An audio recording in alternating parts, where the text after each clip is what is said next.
This week's topics, following my GTA Online weekly update and news videos uploaded Thursday evenings. Rockstar's money priorities screws GTA players this week. Rockstar's disappointing decision for personal vehicle claimable salvage yard vehicles, and Rockstar partnered with Implicit conversions, which could mean possible PS2 or PSP ported games for PlayStation 5. Of course, on today's video, I will go over the topic of how Rockstar's money priorities screws GTA players this week. Of course, if you are willing to check out my GTA Online weekly content and news videos that are uploaded Thursday evenings, you can check them out, and if you find them highly informative, do leave a like and subscribe and stay tuned, or even go the extra mile and share with your friends to also inform them of anything they may need or want to know that is new in GTA Online or new in GTA news of the past week. Now, the moral of today's video story: how Rockstar is willing to patch things as quickly as possible that resemble fun for players, but will take their sweet time to patch things that need to be patched ASAP that ruins players' experiences for the longest time possible.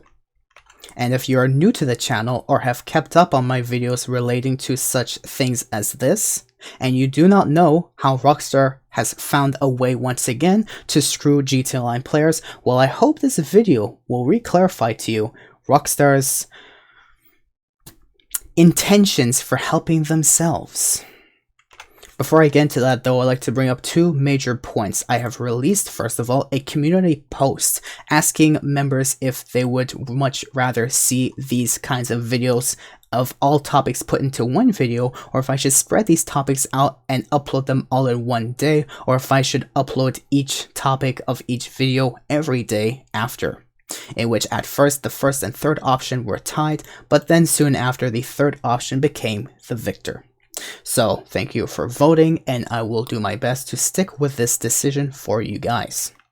As well as that, very quickly, the free Obey 8 of Drafter sports car that is claimable due to based on eligibility for any player of GTA, whether it's on new gen or older gen platforms, you have up until March 18th to claim this vehicle.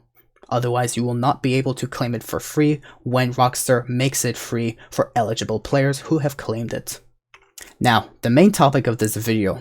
Recently, Tez2 has made a post on Twitter announcing a background update. So reading the update from bottom up, Rockstar starts with the fact that they've patched a car-to-car merge test track glitch. Of course, they've also patched the Cluck and Bell farm raid replay glitch, which is obviously gonna make sense because there is a cooldown timer between the end of the heist finale until the start of the first setup, which is 1 hour, and to bypass it, players have put the finale as a replay glitch, let's say, putting it under the playlist. Which, of course, if you put a certain job under a playlist, you will be able to replay it as many times as you wish, which will make you hundreds of thousands of dollars every couple of minutes, rather than waiting an hour and 45, rather, give or take. Which, yeah, it's something Rockstar was expected to be patched. Another topic. The difficulty option has been removed from the Cluck and Bell farm rate setups and finale, and the difficulty is now set to normal by default. Basically, it didn't really do much to how much money you would make, but the easier it was, the less damage enemies would do, and the harder it is, the more damage enemies would do, and the better chance enemies would have at commencing or committing the rapid fire bug, which could instantly kill you, but that's another topic on its own. On today's topic, however, that I would like to bring up very much in its own point, how Rockstar has disabled the appearance menu of the interaction menu during the Cluck and Bell farm rate finale to patch out a glitch to obtain the finale outfits. Of course, this was definitely brought up by a member, a very trusted member of the GTA community. His name is Gillymaster on YouTube, currently has 298,000 subscribers, and he has brought up 11 hours ago in his own video, in a long story short, where Rockstar has of course patched the appearance menu of the interaction menu, where you are no longer able to use the appearance menu of the interaction menu during Claimable Farm Raid Finale, so we will not be able to save the finale outfits, which is a very, very minor inconvenience since it didn't give players any advantage whatsoever besides giving them fun to use a new outfit to have fun with and play for free with in GTA Online. But the catch is that it has been bugged, of course, by Rockstar Games, where the appearance menu is no longer accessible when you play the Claimable Farm Raid Finale until you join another job that is not related to the Claimable Farm Raid. Which just comes to show how Rockstar has taken the quickest action possible to patch out something so mediocre that gives very little to no advantage for players whatsoever, ignoring any other codes that could have potentially been broken by this patch, and they still decide to push it out anyways. And I like to remind you, this patch was basically done 1 week after the initial release of the Claimable Farm Raid. However, on other news, there is a major ban wave that Rockstar has taken in action that just only affects PlayStation 5 and Xbox Series X and S players, where this massive ban wave would affect accounts that have basically done account duplication exploits, where what would happen is an account would have, let's say, data such as money, RP, etc., that was modded in, but then this data would be copied over to other accounts that would either be legitimately purchased or just hacked into the game to basically have all the information, all the money, all the RP, all the cars or garages, whatever they want, unlocks if they wish, as much as they want, and would sell it to other players. Players would buy it and they would have quote-unquote fun with all of this money and stuff. And that's it. And of course, speaking on terms of when something was first released, and then when was something taken into action, where I have brought up how the outfit appearance method, BS, whatever nonsense, was completely disabled 1 week after the official heist was released. But then when you take into account how that's something, yeah, that exists, was done just 2 years after. Where's the priority in that?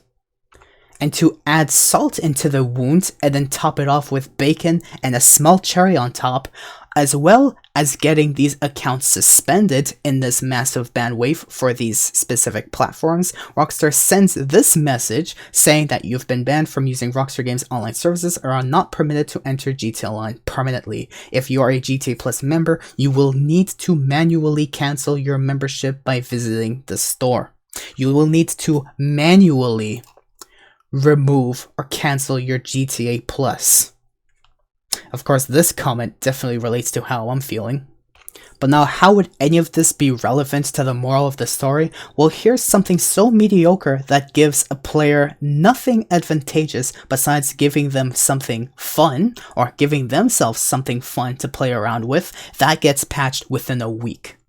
But in contrary, something that does give advantages to a player that doesn't necessarily revolve around fun, it gets patched 2 years later. Where's the priority in that? Something that should have been patched that ruins players' experiences takes 2 years. But something that doesn't necessarily ruin a player's experience but gives them something fun to use, based on something that they've discovered, it gets patched within a week. But now, as a final note of this video that I would like to definitely clarify, why would something be patched within a week that could potentially be an idea that could make Rockstar money in the future, such as if they decided to release these finale outfits as part of GTA Plus rewards and however long that's gonna happen? Compared to something that is making Rockstar a lot of money in the process of these accounts being hacked and having their accounts modified, having new accounts purchased, that is ruining players' experiences. Well, I will tell you the answer to this is all related to money. Especially how if you decide to, if you don't even decide, if you completely forget to cancel your GTA Plus subscription, assuming you got banned, that your subscription will be automatically renewed, potentially automatically renewed. I don't know, I'm not a new gen console player, so correct me if I'm wrong on that. But if you feel like you've been wrongfully banned on top of that, then of course Rockstar will not unsuspend you and will anyways require you to purchase a new copy of the game, which will make them more money. And at the end of the day, what is Rockstar really doing with all this money that they're making based off of cheap choices such as what I've explained in this video? Well, they're not doing much with this money besides, here you go. Self-explanatory. Do I have to really go into detail of this? And I had to scroll all the way back to August to find this. Just to show you how Rockstar's priorities for money, their money priorities, just completely dominates any other priority, especially players' experiences. And I find that very shameful on Rockstar's behalf. So in the end, I would like to prove once again, based on what I have explained to you in this video, how Rockstar has screwed GTA Online players this week, because at the end, the moral of the story is how Rockstar would much rather take care of things as quickly as possible that are fun for players, but will take their sweet time to take care of things that ruins players' experiences. And if you didn't believe me before, well, I hope this video convinces you now. Otherwise, may God bless you and forever hold peace within your soul. If you found this rant highly informative or any part informative or enjoyed this video, well, thank you for watching. But yeah, how dare you, Rockstar?